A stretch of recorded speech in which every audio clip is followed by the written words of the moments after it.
하루아침에 성폭행범이 되어 강간범이라니요. 일불행은 언제나 예고 없이 찾아온다. 2018년 토요일 아침, 그날은 정말로 아무것도 일어날 것 같지 않았던 아주 평범한 날이었습니다. 아침 일찍부터 핸드폰이 시끄럽게 울려대기 시작했습니다. 보이스피싱 사기가 성행하고 쓸데없는 광고 전화가 막무가내로 오기도 하니 시끄러운 핸드폰을 뒤집어 놓고 다시 베개 얼굴을 묻었습니다. 그러나 한 번 오고 말 줄 알았던 전화는 내가 받을 때까지 포기하지 않겠다는 듯 연이어 울렸습니다. 황금 같은 주말 아침을 망치려 두는 사람이 누구인지 하도 궁금해서 전화를 받자 아니나 다를까 보이스피싱 사기꾼이 황당한 소리를 해댔습니다. 이범석 씨 맞으시죠? 광주 서부경찰서 여성청소년과입니다. 고소장이 접수되어서 경찰 조사를 받으셔야 합니다. 나는 정말로 보이스피싱범이 하는 말인 줄로만 알았습니다.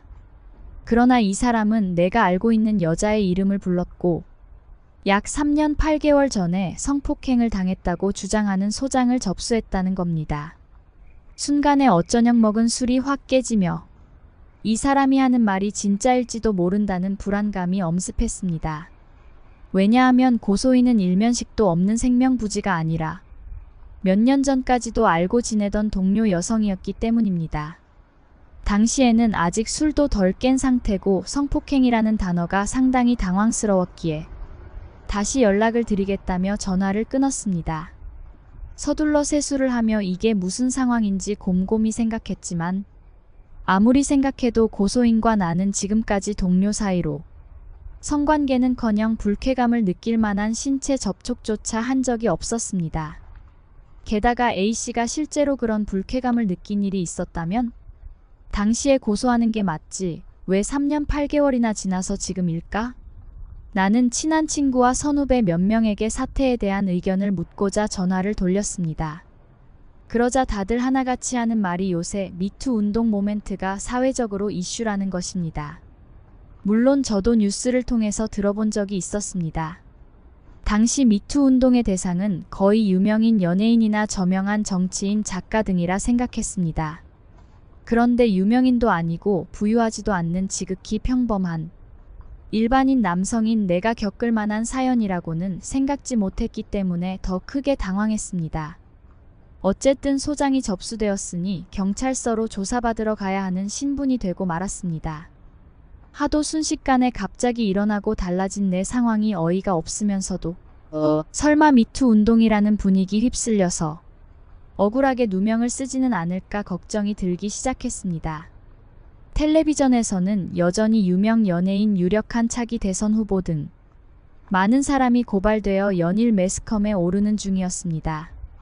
당시는 TV를 보면서 오히려 여성 피해자들이 내 동생 같아서 안타깝고 성폭행한 자들을 증오하기도 했는데 나에게 닥치니 아무리 나는 아니라고 해도 믿어줄지 혼란스럽기만 했습니다. 경찰서에서 조사받을 때 제대로 답변하기 위해서는 그날에 무슨 일이 있었는지 정리해 놓아야 할 것 같았습니다. 3. 무심코 했던 행동이 화살이 되어 돌아온 순간 3년 8개월 전 A씨와 나는 광주에서 번화하기로 유명한 상무지구에서 만나 술을 마셨습니다. 다음날 출근해야 했길래 이만 일어나자고 했고 음식점을 나오는데 그녀는 딱 한 잔만 더 하고 가자고 매달렸습니다. 서로 실랑이를 벌이던 도중에 내가 그녀의 팔을 만류하면서 A씨가 균형을 잃고 넘어질 뻔 휘청거렸습니다. 재빨리 붙잡아 주었지만 그곳엔 아파트 공사 현장 철조망이 쳐져 있는 곳이었고 A씨가 긁히면서 손바닥에서 피가 났습니다. 나는 인근 편의점으로 달려가 생수와 휴지 붕대 같은 것들을 사서 구급 조치를 했으나 일시 상처는 생각보다 깊었습니다. 이유야 어떻든 그 상황이 무척 당황하여 그를 데리고 근처에 있는 병원의 응급실로 향했습니다.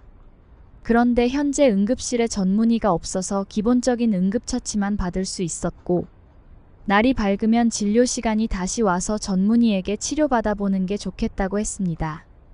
그녀와 나는 서로 사는 동네가 반대편이라 내 집으로 데려갈 수도 없고 그렇다고 이대로 헤어졌다가 몇 시간 지나지 않아서 또 병원에서 만나는 것도 내키지 않았습니다.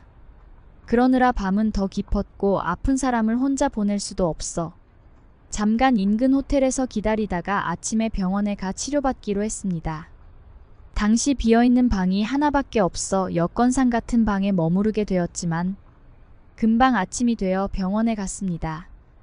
연락받은 그녀의 어머니가 병원에 왔고 따님을 잘 보필하지 못해 다치게 해서 죄송하다고 말씀드렸더니 그녀의 어머니는 웃으면서 일부러 다치게 한 것도 아닌데 괜찮다고 앞으로도 서로 친하게 잘 지냈으면 좋겠다고 말씀하셨고 일은 그렇게 일단락되었습니다.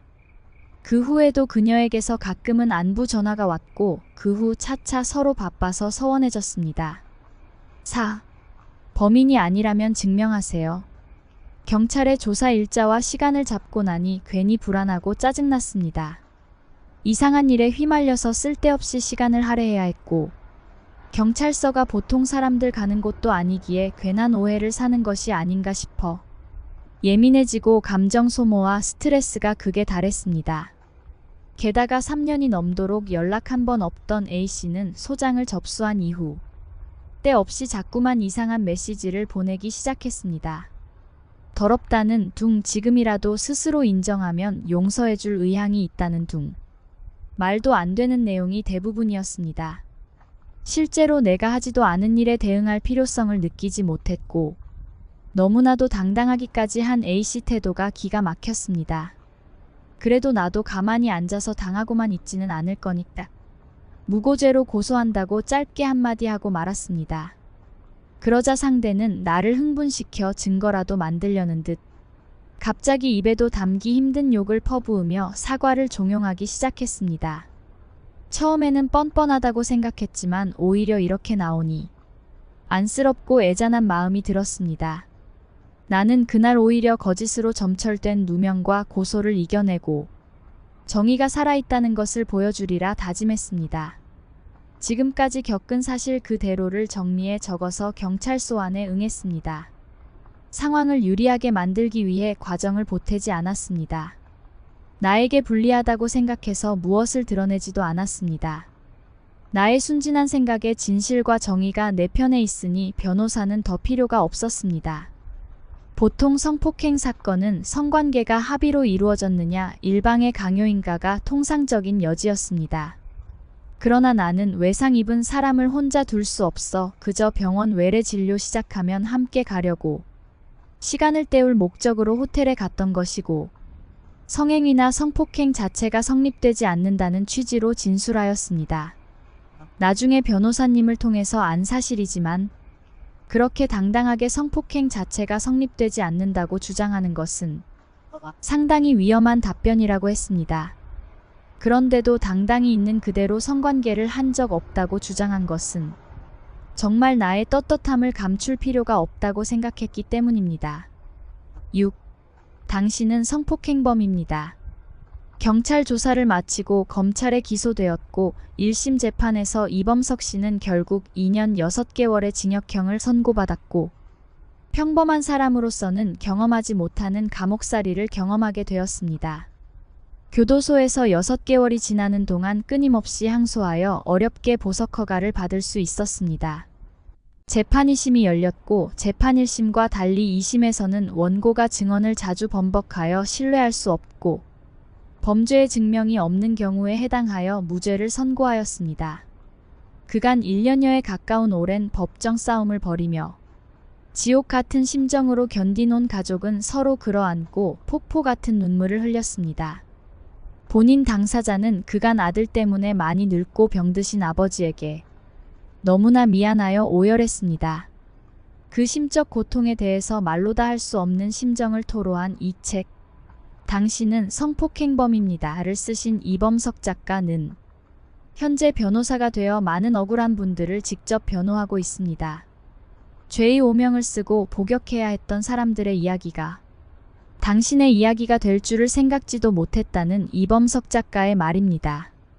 저는 그 일을 겪기 전까지만 해도 저녁에 퇴근하고 돌아오면 무엇을 먹을지 고민하는 평범한 사람이었습니다. 가끔은 부모님과 말싸움을 했지만 곁에 없으면 허전한 아들이었고 같이 놀면 재미있는 가까운 친구이자 마음을 터놓을 수 있는 동료였습니다. 본래의 제 모습을 되찾고 싶었습니다. 그렇게 비록 부족한 글솜씨나마 저의 이야기를 써내려가기로 마음먹었습니다. 살인죄를 뒤집어 쓰고 수십 년 복역한 분의 이야기를 텔레비전으로 본 적이 있습니다. 그때까지만 해도 대수롭지 않게 저런 일도 일어나는구나. 정말 많이 힘들고 억울했겠다 하면서도 저와는 머나먼 이야기라고 생각했습니다. 그게 곧 저에게 벌어질 이야기가 될 거라곤 저도 정말 꿈에도 생각도 못했으니까요. 제가 텔레비전에서 보면서 대수롭지 않게 생각했던 것처럼 여러분 또한 제 글을 읽으며 상관없는 일이라 넘기실 수 있겠죠. 하지만 이건 누구에게라도 일어날 수 있는 일입니다. 생각지도 못한 나의 이야기가 될 수도 있습니다. 저는 062로 시작하는 전화를 받기 전날까지만 해도 평범하고 주어진 삶을 살던 사회 구성원 중 하나였습니다. 그러나 고소를 당하고 구속까지 당하고 나니 어느새 범죄자가 되어 있었습니다. 그렇다고 수사와 기소가 공정하고 투명했느냐?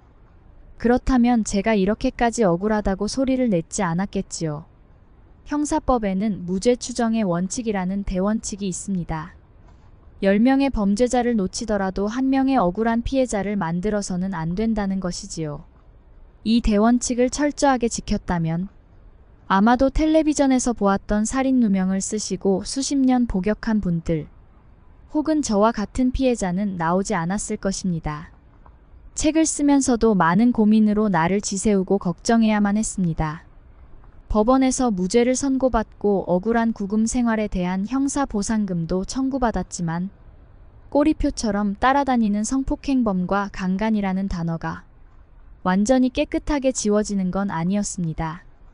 무죄를 선고받으면 당연히 예전으로 돌아갈 거야 라고 생각했던 지난날에 순진하다 못해 바보 같다는 생각이 들 정도로 사회적 시선은 싸늘했습니다.